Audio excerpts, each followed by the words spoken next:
Welcome to Dear Romance Writer. We're three writers for this week because we're super lucky, who always deliver happily ever afters, offer questionable advice to all of your relationship, work, and life problems. I am Avery Flynn. I'm Roan Parrish. And I'm Zio Axelrod. We have a great show for you today with the fabulous author extraordinaire, Naima Simone. Yay! Naima, tell everyone else, because we all stalk you, but tell everyone else about your I lovely love self. being stalked. Well, that's one thing you now know about me. You might want to get advice on that. Yeah. Don't get caught. Okay. But other than that, well, my name is Naima Simone, and I write mostly contemporary romance. And other than those two books that apparently nobody wanted to read, but I digress. With humor, heart, and lots of heat. I use plenty of bad words. Oh, yeah. And yeah, all the good ones. All the And good As bad every words. preacher's kid does. that's right. I make PKs proud everywhere. And that's me in a nutshell. I write books with heart, like a lot of emotion, angst, small town billionaires, tattoo artists. I cover them all. If they're alpha, I want them, and strong heroines, and that's me. All good stuff. Fabulous and extraordinary, as I said. It's all good. Thank you, ma'am. All right, welcome. I love being here already. Huh? Yeah, you guys have to watch YouTube because this is fabulous. We're really happy to have you here this week, especially since, guys, I don't know if you know, but this is technically our 1-year anniversary for this podcast when this airs. It really? Yeah, because we launched on the wow. 11th and this will air on the 10th. So this is like our podcast anniversary. Yay! And I'm here for it. Yes, we're so happy you're here. So Yeah. I wish I'm like your gift. Yes, you are. You are. You like how I made it all about me. You like, As you should. Yeah. But yeah, I mean, what else could we chat about today other than that? It's been a year. Like, how this has been a wild year. We kind of went into this not really knowing what we wanted to do, just to have fun, other than to have fun.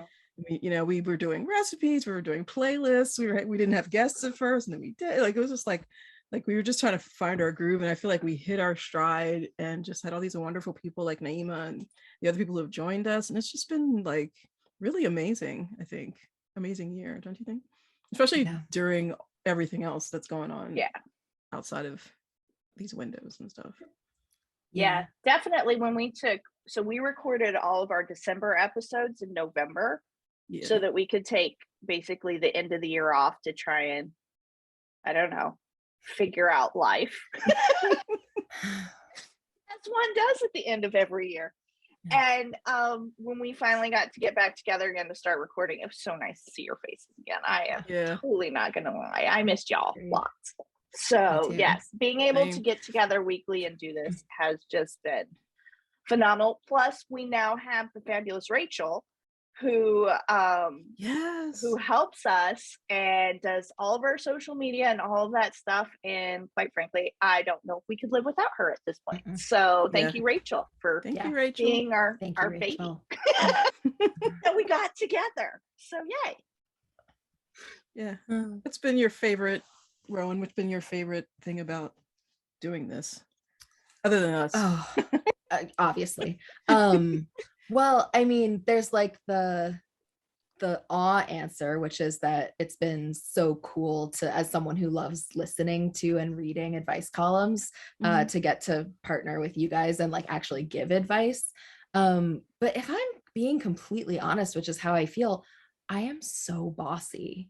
I love telling people when they are doing things wrong and how they could be doing them better. This is just something that I've come to accept about myself over the years. And like, I always ask if people want the advice, and I don't give it if they don't want it. But if someone's asking me, it has really just been so delightful once a month to sit down and know that like what I'm actually supposed to be doing is having strong opinions about how I believe a total stranger should be living their life. So it's been amazing. I think that's legit. Yeah, that is legit. I mean, it was That's honest. right? Roan is always honest, unerringly honest. I mean, the podcast was initially your idea. I mean, it was funny because you told me about it, and Avery had come to me and said, I want to do a podcast. And I was like, you know what? You guys are talking about the same thing at the same time. Must be meant to be. Yeah. You know? It was. Yeah. It was. And now that I am doing it with you guys, I can't imagine doing it by myself. I don't think it would be nearly as fun. So I'm so glad it happened this way. Yeah. Meant to be. But yeah, I just wanted to thank you guys. I don't even know what my role is in this trio sometimes, but it's been eye-opening for me and lots of fun, and really sort of like lets me unfurl a bit because I can be very insular. So yeah, so that lets me do that. So thank you for that. I appreciate that. It's a pleasure. And I'm so glad that other people, by virtue of listening to this, get to see how delightful and beautiful you are when you unfurl. Aww. It's a pleasure. Amen. When she blossoms. I blossom. When she blossoms. It's the chaos. Like a lily. No, I'm kidding. Like a lily. Yes, exactly. Oh, welcome, Naima. This is us. I'm just enjoying it. Schmaltztown, USA over here. Yes. This is Just want to give y'all a hug. Oh, yes, group hug. We have lots of group hugs on the show. Yeah. Lots of group hugs. But yeah. Well, you know what? I think maybe we can tell folks that coming up this year, we're hoping to be able to do something fun and in person. Yes. Yeah, and I'm not sure how far we are on those negotiations. Well, we can talk about that because I think Okay. we're going to have to find a way around the obstacle. But I think we can because of the way things are in the world. I think we can find a way around the obstacle and just make it more intimate than what we were initially thinking of doing. So there you go. That's all we can tell you at this point. But we'll have more. Bake it up much? Yeah. Did we bake it up enough for you? Yeah. There we go. Okay, so here we go. But before we go any further in our love fest and get to our letter writer, I have to let everybody know this episode of Dear Romance Writer is sponsored by A Letter to Three Witches by Elizabeth Bass. It's out now from Kensington. I don't know if you guys have seen this cover yet. It's beautiful. Just the one. Is so eye-catching. Look it up. All three of you are at your computers, and whoever's listening is probably somewhere near their phone. Go look up this cover. It's so pretty. So it is called A Letter to Three Witches, like I said, by Elizabeth Bass. So here is part of the blurb for what they have for it. It says, Bewitched meets practical magic in the sparkling and quirky rom-com with an enchanted twist. When romance problems cause their powers to go berserk, a trio of witches whose family was banned from practicing magic risk getting in serious trouble with the Grand Council. Can they get their magic and their love lives in order before it's too late? Y'all, they had me at practical magic. They had me at the beautiful cover. I love me some witchy romance, especially stuff that folks on Goodreads are calling zany fun. I am a sucker for zany, no shock there. So what do y'all think? Is this something that could possibly be on your TBR or at least your cover lust shelf? I love the cover, but yeah, when they said practical witches, I was like, yep, okay. Yeah. And then Practical magic. Yeah, because practical magic is on my every year watch at Halloween. Well, any time of year. Any time of year, right? Yeah. Well, and that kitchen. Yes. Oh my God. Stop. Absolutely.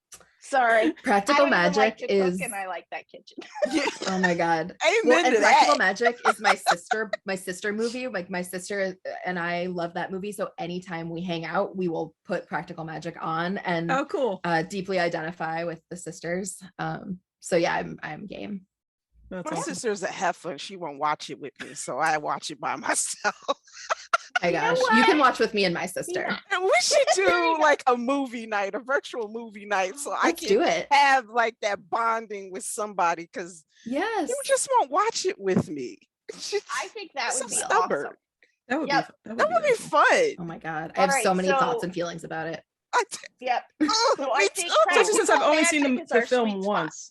So no, I know. I got movie night. Probably shocked, speechless. I know. Come to me. Night. Okay. Wait, you know that I just watched Hocus Pocus for the first time this Halloween, right? Yeah. Yes, like seriously. all of us went silent, y'all. You go to YouTube and watch, please, because all of our faces just went, what? I know. Processing. I know. We all got the buffering face. Yeah. Okay. But we cannot go any further here until I know everything that you thought about the movie. Yes. Well, I liked it, but I think it was one of those films that if I had seen it when it came out or earlier in life, I would have been like, oh, this is a nostalgic fave. Right. Because now it's like, oh, that was cute. You know what I mean? And I feel like I have FOMO. Right. Yes. When it comes to that film. Yeah, I get that. Yeah. I don't. Okay. All right. So what I am getting from this is that we are all down with the witches. Yes. We all thought the cover was really, really pretty for this. And so y'all, Bewitched meets Practical Magic. That is A Letter to Three Witches. It is by Elizabeth Bass. It is out now, and you can get it wherever books are sold, and you can find out more at kensingtonbooks.com. Sweet. Speaking of letters and also witches, segue to our letter. That's a great segue. Thank you. I wrote it myself. Experts at awkward segues. You're professionals here, Naima. Professionals. I'm like impressed. Yeah. Now this is fantastic because this is a letter to us, which you know is how we started out, and how we want to be, and we're so thrilled that you wrote to us, Colin. Thank you. All right, so here is this letter. Dear romance writer, I'm a middle-aged man that over the last few years stumbled into reading romance and found it very enjoyable. In fact, I found it. Can we just stop there for a second? Yeah. Colin was already in love with you. Angel sweats. Yeah. Sorry, just that first line, I was like, yes. Okay. Yay. Sorry, Colin. Okay. In fact, I found it so enjoyable that I've joined an online book club for romance lovers. We meet on Zoom twice a month. If you may have guessed, I'm the only man in this group, but the members have been more than welcoming. That's awesome. That's because we are Colin. Yes. The engagement has never been anything but about the books. The personal conversation never goes beyond how are you and the family. Despite this, my wife has made some passive-aggressive remarks about the book club. We have some group text chats going on, and when I get an alert, she'll make a comment about my women, which I tell her is ridiculous. All of these women are very happily married, and more importantly, so am I. I've asked her to join the group, but she doesn't share my passion for romance novels. I asked if she would like me to stop going to the meetings because she's more important to me than them. She says she doesn't want to be that kind of wife. Writers, do I just take the hint and stop going to the club meetings to keep the peace? All my best, Colin.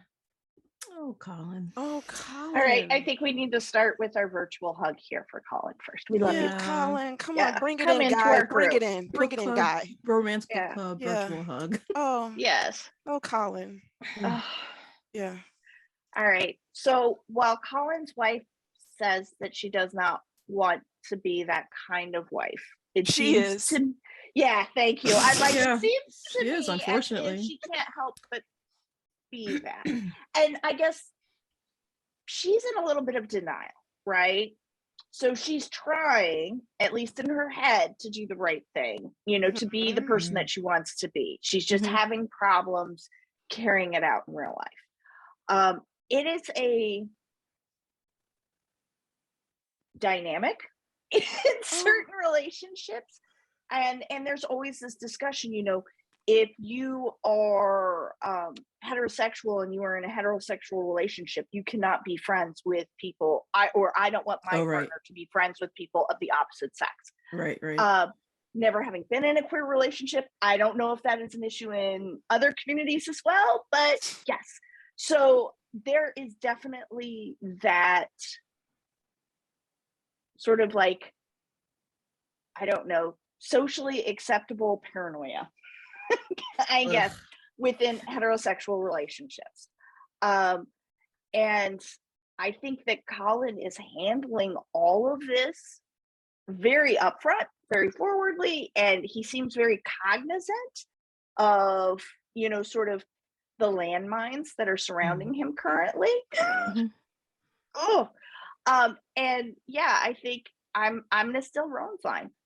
I think the only thing or I shouldn't say the only, but the best option I think Colin has right now is to sit down with his wife, who he cares about, she cares about, or she cares about him. There we go. And I've only had 3 cups of coffee today, y'all. Bear with me. So, but to be able to sit down and actually have an honest discussion about this in sort of a safe way where she feels comfortable in being able to express some of her ugly, because right now she is feeling the ugly and she's trying not to express the ugly because she knows that she shouldn't. It's coming out sort anyway. of the vibe that I get from this. So she's being pretty ugly. Yeah, and then the ugly is coming out anyway in those little passive aggressive. Yes, she being what we call here in the South nice nasty. Yes, yes. We just call it Midwestern where I'm from, but yes, I just call it a fucking asshole where I'm from. You East Coasters. Yeah. All right, so what advice would you guys give Colin?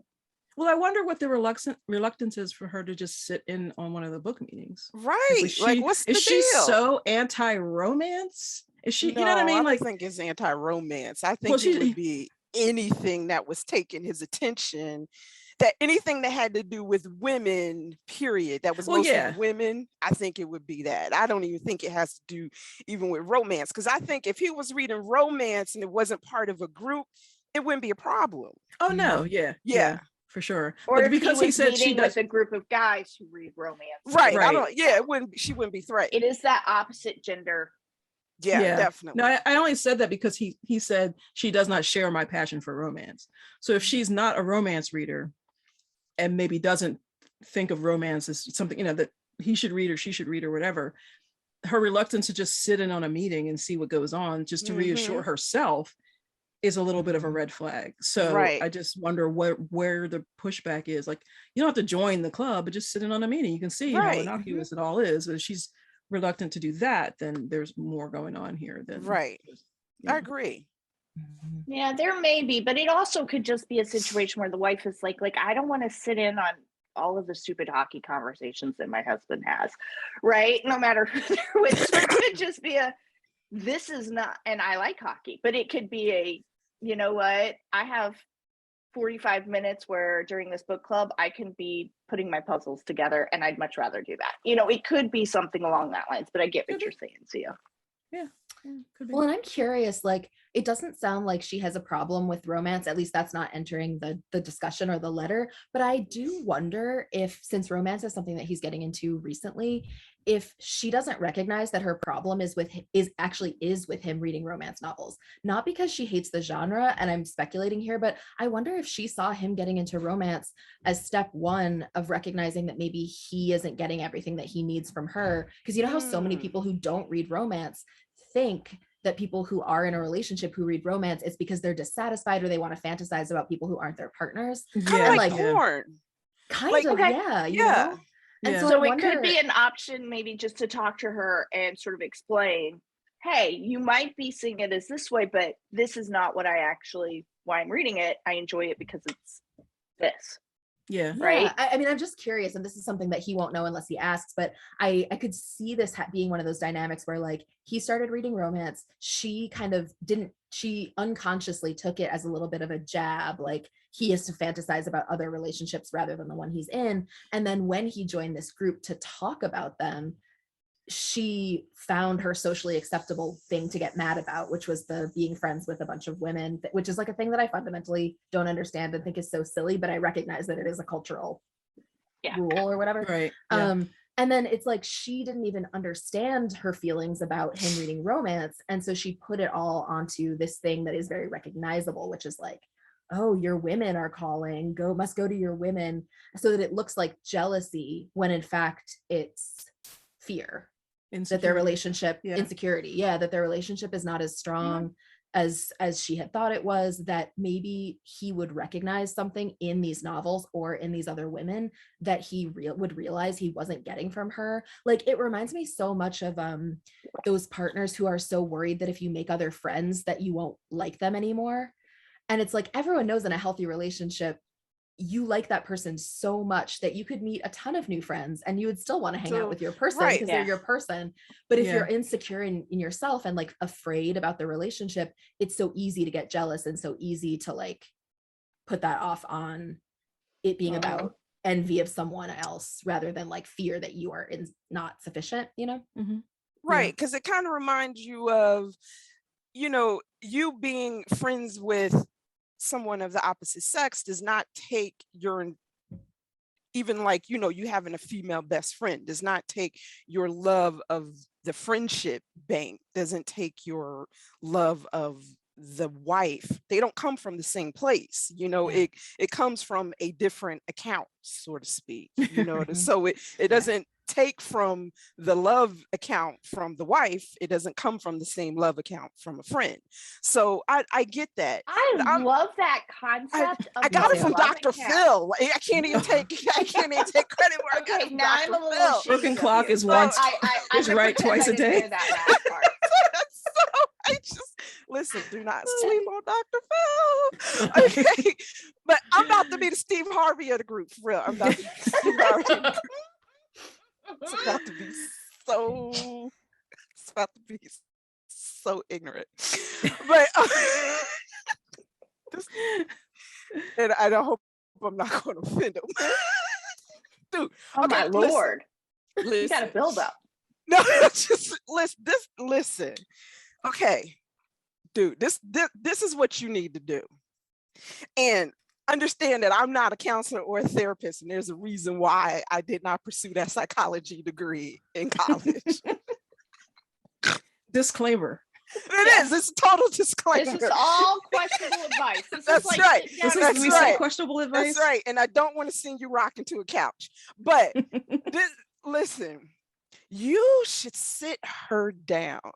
Okay? Because what you cannot do is give up your romance books or give up your group, because it's a slippery slope.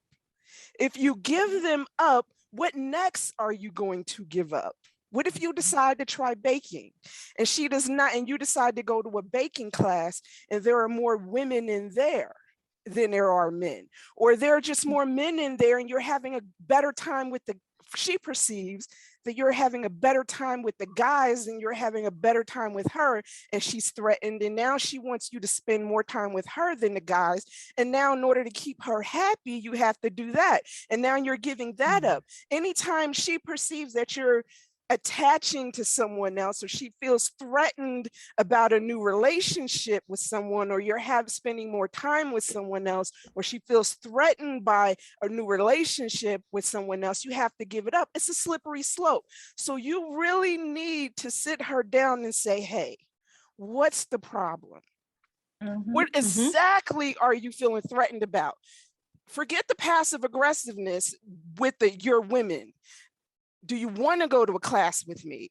Do you want me to print out the text, the messages in the group? Do you want to see that there's nothing personal going on? All we do talk about is romance. Do you want to read a book with me? Do you want to listen to an audio book with me? Do you, if you don't like romance, what do you like? And I'll spend time with you doing that, and we'll discover something that we like to do together, and I'll spend time with you doing that together. But we each have something that we enjoy separately as well as together, because we can't spend time in each other's back pocket. We're two separate people.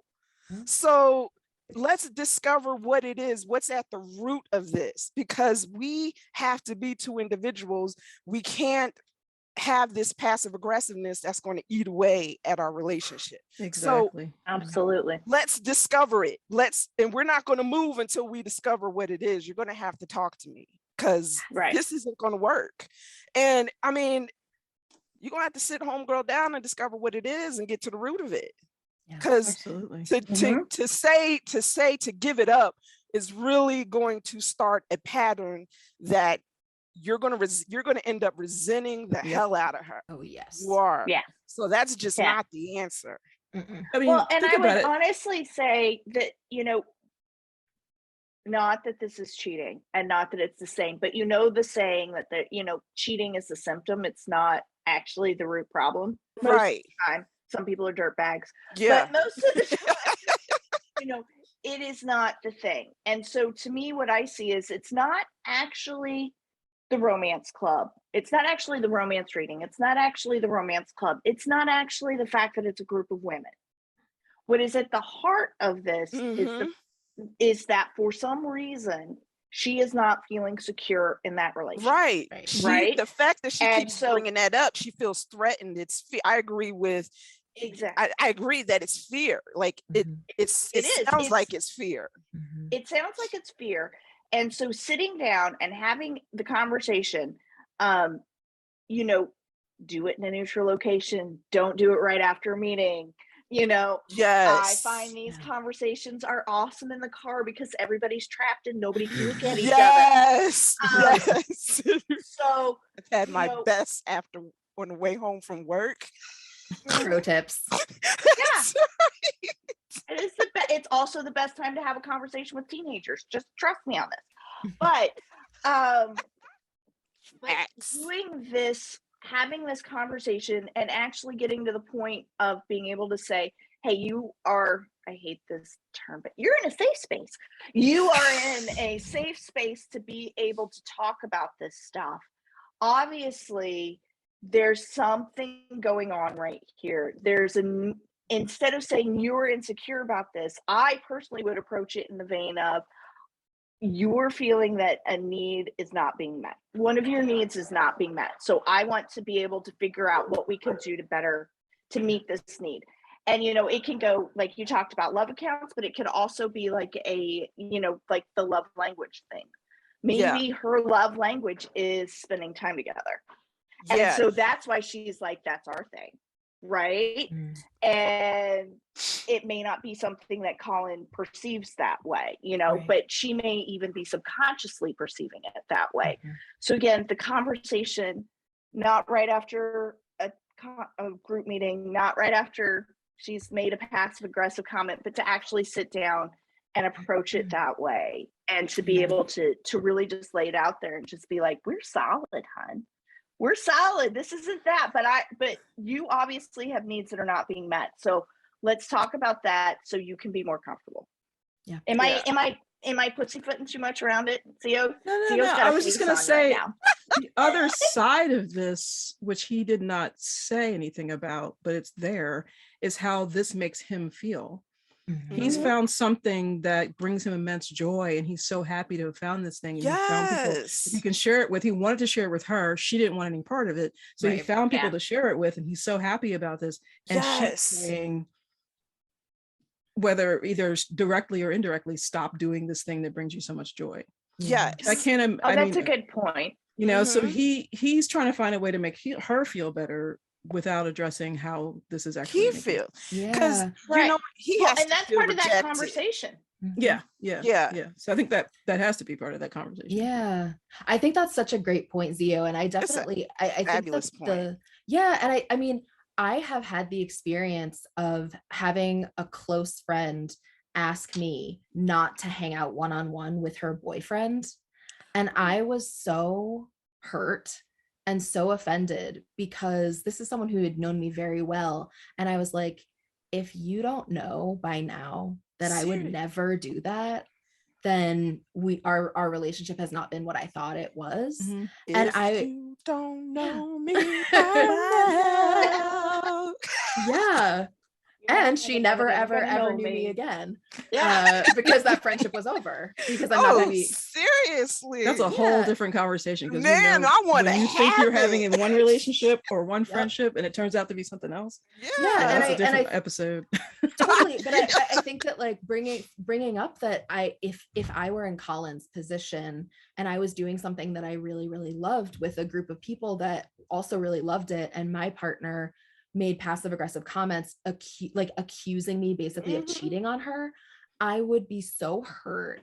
I would be like, do you actually not know that I would never do that? And and of course we can talk about it, but like that the assumption that just by hanging out around people with vaginas, he was gonna fall penis first into one of them is so offensive. It could happen. It could happen. So hurtful. And then there's accidental anal. So there's like everything. happens all the time. You never know. There you go. Even if it's just to give her the opportunity to say, oh, I know you would never do that, it's just my own insecurity, is enough to like diffuse the situation to the point where they can find some common ground. But right now, the way things are, he has to feel rejected and then he's like, he has to also kind of find some way to come to her, even because you're right, he is being accused of something that he wouldn't do, and now he's coming from a place where he's been put on the defense, and and so he has to find a way to come to that conversation saying, you know, first of all, he has to, that's a hard conversation to have, number one, because you're like, listen, I would never do that, number one, and number two, let's have a conversation about trust. You know, and always when you come to a woman, a lot of times when you come to a woman and you're like, let's have a conversation about trust, you have to do it in a way where you're not putting her on the offensive now. And you have to approach that, the language you use is just as important about having the conversation. So wish you luck, pal. Watch Dr. Phil. Don't watch Dr. Phil. Watch Dr. Phil. Yeah. Don't watch Dr. Dr. Phil's a gem. He's a lamb. He's not even a doctor. He's okay, a come on, 45 grifter. years. 45 years, Colin. 45 years. Yeah, no. I agreed with everything she said up until that last bit. But you know should what? get my aunt back on here. Yeah. But there is a reason though why we as a species 97% of the time do our best to avoid any kind of emotional or uncomfortable discussion. Confrontation is always hard, and it's especially hard if it's somebody you truly love. You know, if this was just some annoying, because you don't want to hurt them. You don't want to hurt them. You don't want to hurt them, and you actually do want to get to a good resolution spot. Yeah. Right. Yeah. So yes, but so Colin, what I kind of gathered is our 3 points, because y'all know I love my 3 points. Talk to your wife. Number 1, 2. Give her, both of y'all, the safe space to be able to, in the neutral location, to be able to both show your real true feelings and to be able to talk about it honestly and respectfully. And then 3, I think at this point you kind of both need to reassure each other that you know, you're about your relationship and your unique positions within that relationship, right? So because I think Zio made a really good point, you know, just as much as she's feeling, it sounds like, insecure, her response is to kind of passively aggressively poke at you and accusing of, or at least alluding to, possible wrongdoing, which transference of emotion. I will also say, for the emotionally stunted and married amongst us like me, that like there is a constant joke in our house about wife 2.0. You know, so you know, wife 2.0 will take care of that for you. She'll have a totally different attitude about that. But that is part of the everyday pitter patter of our pretty much never gonna end marriage. So until one of us gets hit by a bus. So yeah. So the other question is, because some people are like me, make jokes that aren't always appropriate. So is she trying to make a joke and it's just bad? It doesn't sound like that to me. No, but there's always that kernel of truth in those kinds of jokes, you know. Yeah, that's definitely passive aggressive. I know, because I'm the queen of passive aggressive in my house, and that was passive aggressive. And that are you? Oh, most definitely. I do, like my husband's a minister, so I know how to pull out the man of God joke in a minute.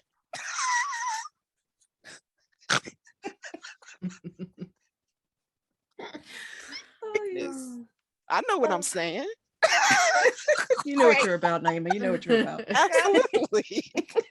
Colin, welcome to the world of romance. We're super excited to have you. Yes. We're glad that you're enjoying reading. We really hope you get this. Welcome, Colin. Please send us a update. Yeah, please, we want to please. know. We really want to know what happens. Keep reading, keep enjoying yourself. Yeah, just do you. And but that's actually a different episode when we talk about that. We have not talked about masturbation in a while. It's very odd for us. But I'm so sorry. That's usually my role. I've really dropped the ball. What no are we pun doing? intended. Yeah. Naima just died. Okay, so is that our chat topic today? Yeah. Thank you for sending in your letter, though, Colin. And Thank you, if Colin. you are out there and you've got, you are someone who would love some questionable advice, please do send in your letter to us. You can send it anonymously through our website, which is Dear Author or Dear Romance Writer. Holy cow. DearRomanceWriter.com. There's a little link to submit your letter. It's anonymous. Same thing with sending a DM through any of our social media. Please. So let us know we are here for you. That was quite a letter, I got to tell you. That went all sorts of different places. Yeah, that was a great one. Yeah, thank you. It was really good. Thank you, Colin. Yes. All right. So I have to tell you guys that I just inhaled the second season of Mythic Quest, which is a show about this gaming company on Apple Plus. And like, I've avoided this, even though it had been recommended to me forever, because I was like, this looks really stupid. It is so incredibly well written. It is so incredibly well written. The first season was really good, but the second season blew me away. It is all up and down. It is a love letter to the creative process and all of its pain and pleasure, and it takes place over an entire season. And it ended in a place that I never expected. There was a 2-part episode about a guy who was a sci-fi writer and won a nebula, and they drop all of these publishing houses like, oh, and then you were published by Tor.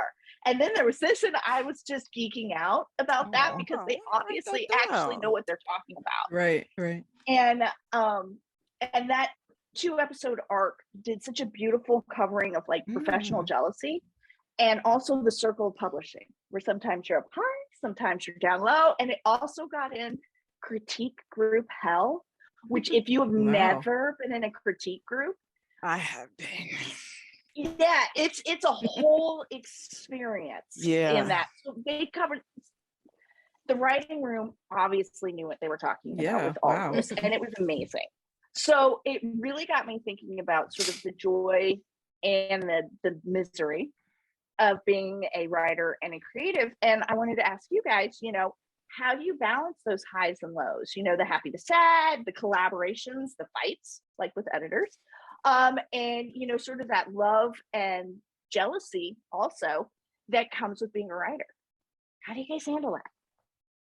Besides growing up in the field. Well, I have a whiskey collection. I know. Awesome. See, Benadryl, lots of Benadryl. That's what makes me hallucinate. Weed, basically. Weed. Like I said, Benadryl and weed are the same thing. So I belong to wine club now. So right. Substances is how substances. Yeah. Oh my God, Benadryl's gonna sue controlled me. Substances. Yeah. Maybe they'll sponsor you. Right. Oh, I'd like to be sponsored by Lafroig. Lafroig is wonderful. It's delicious. You can reach her at Zio Axelrod. Well, so what I'm getting so far is substances and emotional damage. They go hand in hand. That's why we smile so much. That's why. The tears of a clown. We smile through the pain. There you go. All right. Seriously, though, give me some tips, y'all. I have just this week, I just called a friend, and I called her and she answered, and I said, do you mind if I vent? And she was like, why do you even call and ask me that? Just do it. And I've vented for a straight 20 minutes. And by the time I got off, I felt so much better. It's like, didn't take the problem away, but I felt better because I was able to just get it off my chest, and able to just, okay, I'm not alone. and then go back and kind of like start to tackle the problem, take it in bites, to go ahead. But it just felt like I wasn't alone, so just friends who, just like those people out there who you're close enough to and that you have relationship with, who will let you vent, and it's a vault, and and that you can get it off your chest. Yep. Yeah. Ooh. Yeah, that's a good one. Yeah. I find that what happens for me is I get much more angry. Like anger is the emotion that I feel most often from the whiplash between the highs and lows, which is interesting to me because I'm like a pretty chill person in some ways, but then when something really pisses me off, I'm just like, I want to rant about it, I want to whatever. But I find that it's much less the actual highs and lows of like my own publishing career that ever get to me. I actually think I deal very well with the ups and downs of it because I'm like, yeah, like life is 50-50. It's not like I ever expect that everything's going to be good. And I hopefully on my good days don't expect that everything's going to be bad. So like that actually doesn't feel that hard to me. It's more the discourse, like the discourse about around publishing, issues that happen, like with regard to folks not feeling good in the community, not feeling like chances are equitably distributed, being harmed by like what people write. It's like the para stuff, which to me is like much more important, because it's like if I sell a book, that's awesome and I feel great for a minute, but then if I log onto Twitter and people are being like racist and anti-Semitic and misogynist, in like 4 seconds my blood pressure is up and all the nice fun of selling a book is gone. And then so it's like, yeah, I feel like the stuff that is just about me I deal with quite well, and the stuff that is about everything else, it just, oh god, it just gets me. Yeah True. I can see that. Which there is no cure for. I mean, I don't have any good advice for dealing with that, except have someone you can vent to, have people who are good at reminding you that even though this is the center of our world, it is not in any way the center of the world. Always is yes. I think that's so important. It's not the center of Romance Landia is the North Pole. It is the sun and the moon and the stars. Yeah, and Romance Landia. I forgot to say at the top of the episode, Happy Black History Month. Happy Black History Month. Because we are in it now. And which brings me to something that Rowan was saying. I think that for me, the highs and lows tend to revolve around these conversations about diversity in publishing and the lack of, or people who think that they're getting, marginalized authors are getting too much attention, and in a month like Black History Month, I have really mixed feelings about what happens during it, because there's this focus on Black authors, and that's great, right? But then it's like a lot of it, 90% of it drops off after on like March 1st. And then also within the conversation, there's this like arguments inside between who writes what in the Black community, and are they Black enough, and all this other stuff. And it's just so freaking depressing. It's like, I just want to write a really good book that people will enjoy. I want to represent the people I want to represent. I want to tell the stories I want to tell and do it in a respectful way. And it's like, there's so much like granular, and so those things get to me, and in order to get over those depressive moments, because I have way more of those than I do of like personal ones, I try to like reach out and help other people. And that's like my way of like pushing past that. So I'll go into, we have a group Rowan and I are part of called Philly Loves Romance, which is like a little writers group we have in Philly, and I'll go and they're like, yo, who needs help with a blurb? You know what I mean? They're like, hey, did anybody hear that this publisher has an open call? You know what I mean? Or hey, let me ping so-and-so see if they want to do some plotting or something like that, because otherwise you just get like buried in the muck.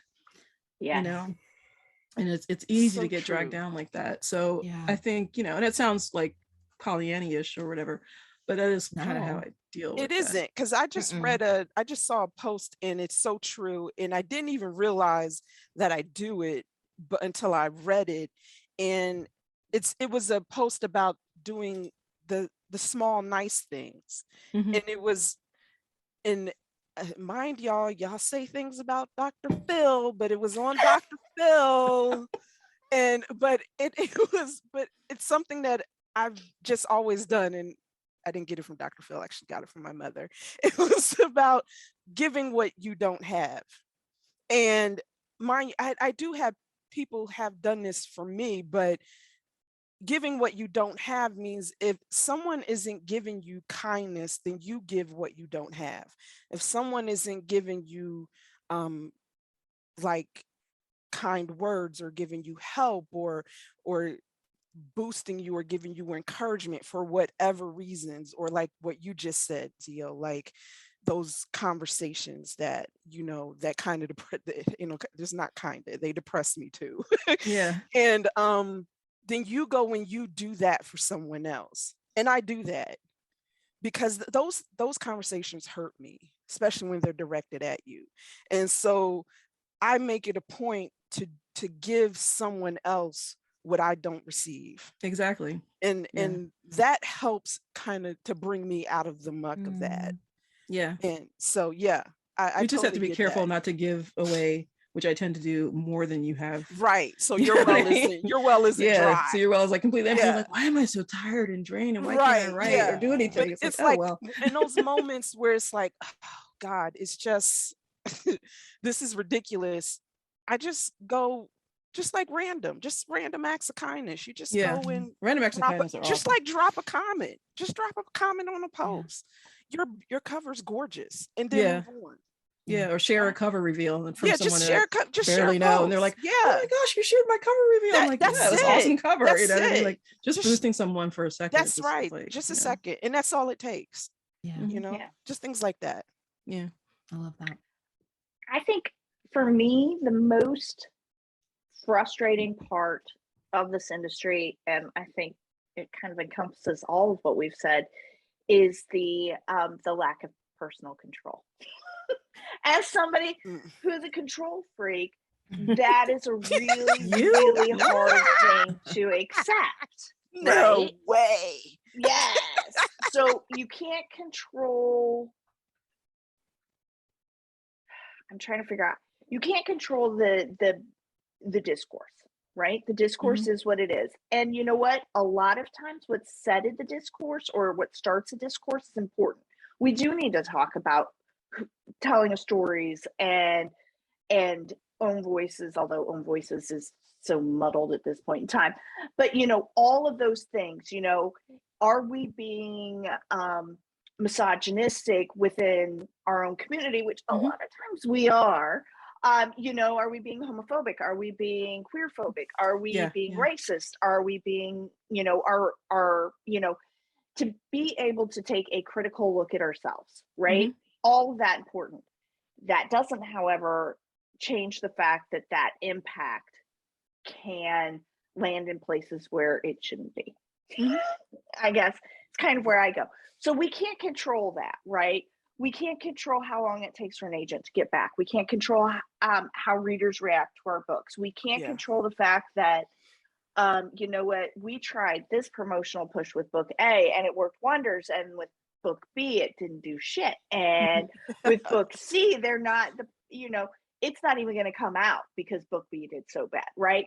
I think if you are a writer and you have not been in the fetal position on the floor, you're not somewhere doing near right. a laptop or your phone, at some point in time, you don't really give a shit about what you do. And, God bless you. I wish I could be that dead inside. Oh my God, I have never been curled up in a fetal position on the floor, and I totally care about what I do. I have to just come clean about this. Roan is dead inside, okay? She has no soul. She has no soul. So we took it away. All right, go on. We took it away. But For Madness Part 2. Yeah. It's the soul sucker. I just like to drop in here that Dr. Phil and Dr. Sophie talked about that too. Oh my God, you and your Dr. Phil, you crazy beast. But for me, that's really hard to accept and it's hard to understand. And every time I get to a point in time in my career where I think I got that, I understood that. It made its impact. It sits with me. I sit with it. We're sitting. Something happens and I am not sitting with it. I'm trying to stomp it and it's stomping me. So that happens all the time. And I think one of the best pieces of advice that I ever got was about being a writer was to keep your day job, which I no longer have one anymore. And it has changed my writing life phenomenally.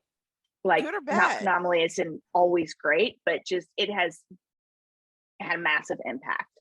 How I write, how I feel about writing, the pressure I feel with writing, all of that stuff. I mean, that changed dramatically. But are you glad you did it? Some days. Yeah. Some days not. Because again, what can I control? You know, you have, you know, and I am at my heart a very practical person. So being able to know I have the money in my account to pay my mortgage, and next week I'm going to get paid by my company, and I'm going to have money in my account to pay my mortgage. Now I'm like, we'll see. That's fun. We'll see how it's going to go. Maybe not, right? And I will just be very frank. I am successful, and I still work your ass off. Yeah, you do.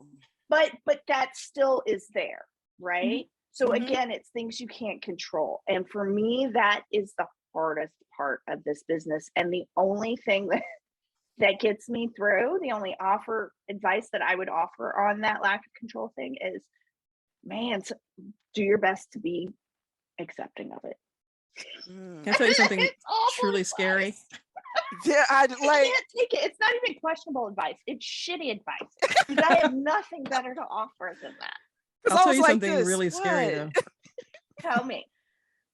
The publishing industry is way more predictable and easier to control in terms of your income than the music industry. Oh, I believe that. Yeah. I'm so glad I I totally believe that. So I came from that to this. And so I was this seems like all logical to you then. Yeah. I understand that. I understand the fallacy of everything because I've seen it. You know what I mean? And I understand, you know what I mean? So it's not as like, oh. Yeah. So are you it is more all about where you come from? Yeah. Like, Zia, are you more comfortable here, like publishing, or do you feel more stable and comfortable here? Oh yeah. In terms of stability, yeah. Wow. Because I mean, that's scary. Yeah, that's what I said. Did I tell you something scary? Yeah. Wow. It's almost, I mean, it's next to impossible. I'm gonna go drink now. Next to impossible to make a living now as a musician, especially right now. Yeah. Well, yeah. If I were trying to tour right now the way I was when I first started this, I can't. Yeah. So yeah, this is. But even besides all that, like the whole industry has changed in the last 5 or 6 years. TikTok and stuff has changed. Streaming, everything. I will say I saw like a breakdown of like what musical artists make from the different streaming platforms. And it made what our royalties get look like reasonable, and our royalties are not reasonable. No. Yeah, my dad is in awe. My dad's like, he's in awe because I talked to him about everything, you know, business wise. He's like, man, you picked the right industry. Totally. Well, it's all about what you're comparing it to, right? Because like I came from academia, and so I'm always like, wow, publishing moves so quickly. It's really nice that you can send an email and someone will just return it, and then you'll have a book in like a year.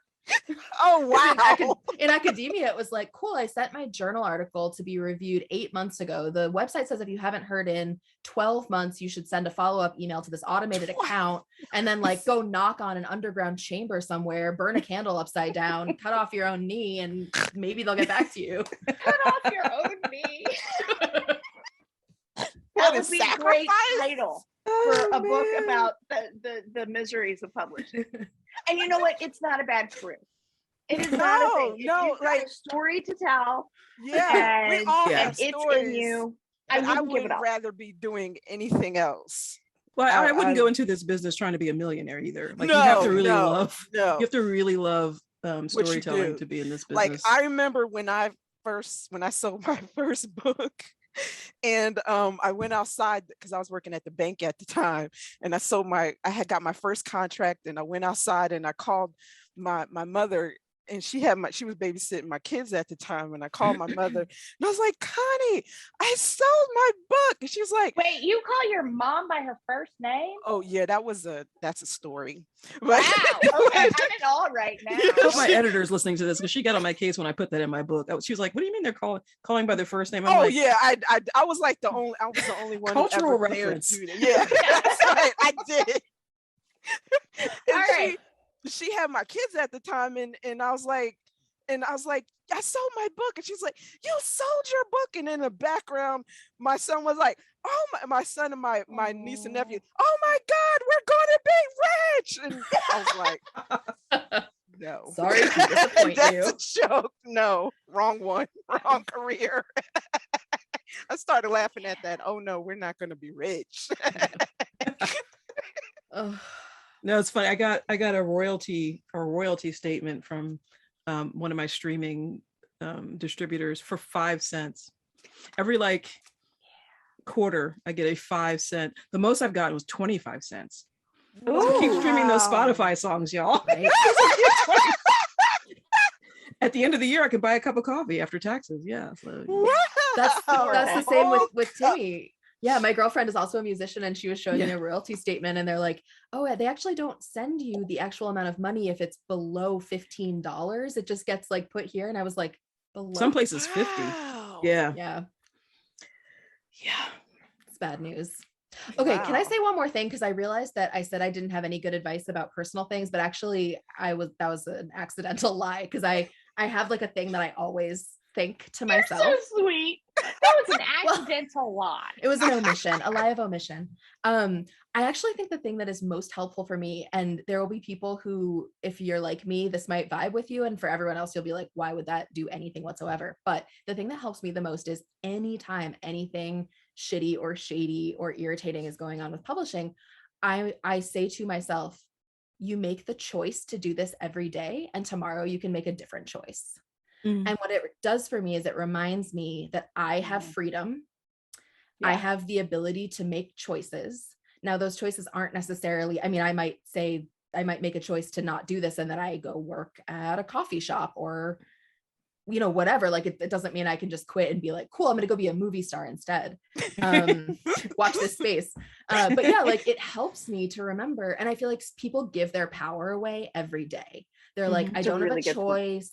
I have to do it this way. My publisher told me this, so I guess I have to. And sure, sometimes you have to compromise. That's part of being a professional and an adult in the world. But you never have to do anything. You can walk away at any time. I mean, this is what I say to myself. You can walk away at any time. You are a capable person who could make a living in another way if you chose to. You can write whatever you want. It doesn't mean anyone's going to read it, but nothing is stopping you from writing whatever you want. These are the things that I say to myself, and it actually fills me with so much joy, because in those moments when I don't make a different choice, when I'm like, if you don't want to write anymore, you can go do something else. And then the next morning I still get up and I write. I'm like, oh, I must love this. I'm choosing this. This is an active choice. And I think for me, knowing that I have the freedom to make a choice, even if it's a choice that comes with something super fucked up and depressing or something irritating or whatever, I get to own that choice because I made it. And for some reason that helps me massively. Well, yeah, I think that's great. Me too. I think the autonomy that we have in this career, even if somebody's only doing it part-time, that's your time, that's your career. You're the boss, you're driving it. And that's a sense, that's some empowerment that you're giving yourself. I think is amazing. It's so true. It's so true. Mm-hmm. I like that. I really do. Cool. Very cool. I'm glad I'm glad you intentionally told the truth. Thank you. So now we have to all go watch Mythic Quest.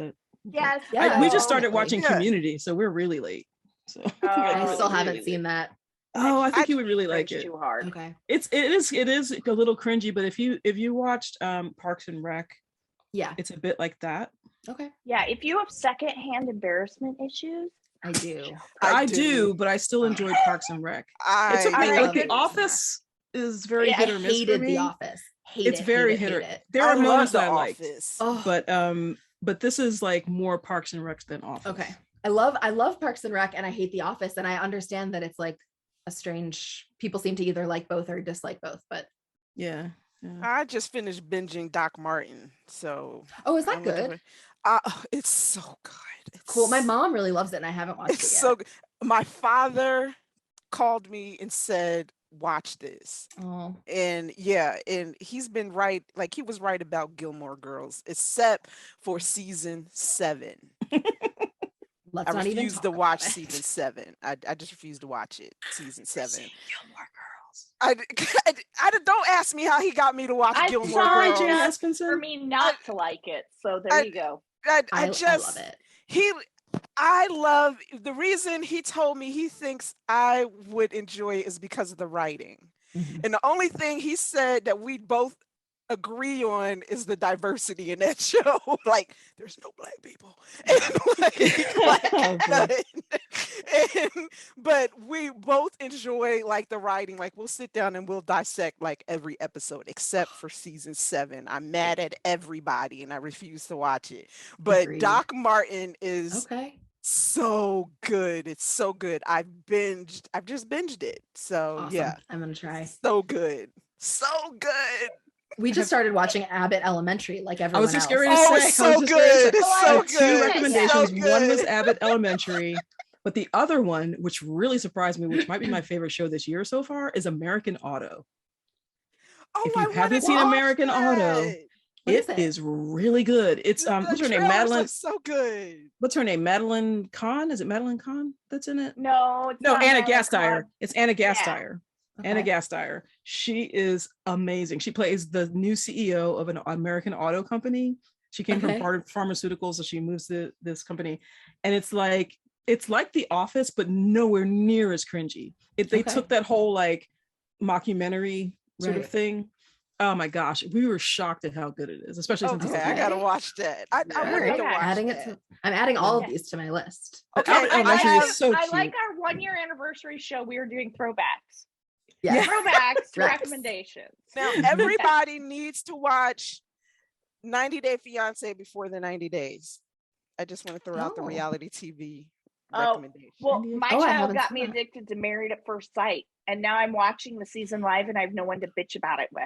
And this woman is horrible. Okay, I watched last season and I swore, I do this every season. I swear that season is going to be my last season I'm watching. And then about the episode 5 is when I start watching. So I'll probably be watching about episode 5 or 6. Well, when you catch up, you call me. Yeah, I can't, because something happens that's utterly ratchet and I decide to watch. You won't even know. I need someone to talk shit about Alyssa with. Because somebody is always worthy of talking shit about, and that makes me watch. There's a lot. Oh, wow. Yeah, there's a lot in this one. All right. There's always a lot. Meanwhile, I'm like, yay, Resident Alien is back. Ooh, The Expanse. You know, like I love the diversity we have here in our Yes. We are a multitude. We're an onion. We're Shrek. Well, this has been a lot of freaking fun. Yes. Thank you so much, Naima, for being here. I've enjoyed myself. You have to tell everyone where they can find you, what's your latest release. Wait, because you release a book like a day. So like tell me. Yeah. It feels like I feel like there's a book always coming out from Naima that I can't wait to get my hands on. So what's happening? What's going on? Well, March 1st will be the new Rose Bin novella, The Love List. You see me, Rose Bin? So you have plenty of time if you haven't read that series to go back and read catch up. Yes. And then March 29th will be the next Rose Bin, will be the 3rd Rose Bin full-length novel. Wait, 2 Rose Bins in the same month? Yeah, it'll be the novella, The Love List, and then on the 29th of March will be the full-length novel With Love from Rose Bin. So you'll get 2 in 1 month. Yeah. I like it. And where can people find you on the socials? Of course, www.Naima Simone, the website, and then spell Facebook. that for them. Oh yeah, okay, all right. It's NAIMASIMONE.com. We'll put it. It'll be on all the websites and linked and everything. Yeah. Yes. Yeah. And then Facebook is Naima Simone Author. And Instagram is Naima Simone Author. And Twitter, I'm not over there a lot. I'm not even gonna lie. It's so I think it's Naima Simone _author. I think, or it might be Naima _ It's Naima. We'll find it. We'll link it. Okay, all right. So it's Naima _ Simone. You're That's right. sad. I knew it was there. Yeah. That's so sad. Put in Naima _ or you'll find me. Yeah. Yeah, you'll find me. Just like I said, we all stalkers. You that. can find her through us if you want. Yeah, I'm mostly over on Facebook and Instagram though. Awesome. Well, thank you again for being here. It was thank you for having me. I had so much fun. Yay. I can't wait to watch Practical Magic together. Oh yes, we have to set up a virtual watch party. Yes, you guys can. Please. Yeah, because I feel like I haven't seen it. It's been so long. I feel like I haven't even seen it. Oh God. But thank you everyone for tuning in today and for hanging out with us on, I guess, like our 1 year anniversary sort of thing. Congratulations. Thank you. We will be back next week with another episode of Dear Romance Writer. And I don't remember who's with us next week. Is it Hold on, let me take a peek. Let me see. Cat Sebastian? Yes, Cat Sebastian. Yes, another fabulous author. Oh my gosh, that's going to be amazing too. So tune in. Remember to send in your questions. Thank you again, Colin, for your letter. We want to hear from you. Let us know how things are going. Yes, and we want to hear from all Colin. of you guys. Yeah, send in your questions, your comments, your whatever you want to chat about. We're happy to respond. So we can't wait to give you some more questionable advice from this trio of happily ever after enthusiasts. See you next time. Bye, everybody.